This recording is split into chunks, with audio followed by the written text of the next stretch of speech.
So the purpose of the video today is to give you a review on the new Roku devices that are available. So we have light bulbs, we have light strips, we have Roku cameras, Merkury products, and the other products that I've used, Feist and a number of other ones. They all reconnect immediately when you put them back onto the system. The Roku doesn't.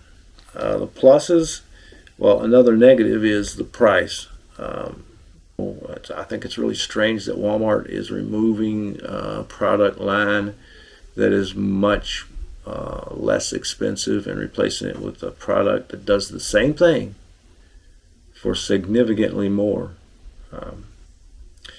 The bulbs do not seem to be any brighter, although they are more intense. So, quickly, that's my review on the Roku bulb. And check out my reviews on all the Merkury products on my page. And I think you'll be surprised at just how good the Merkury products are.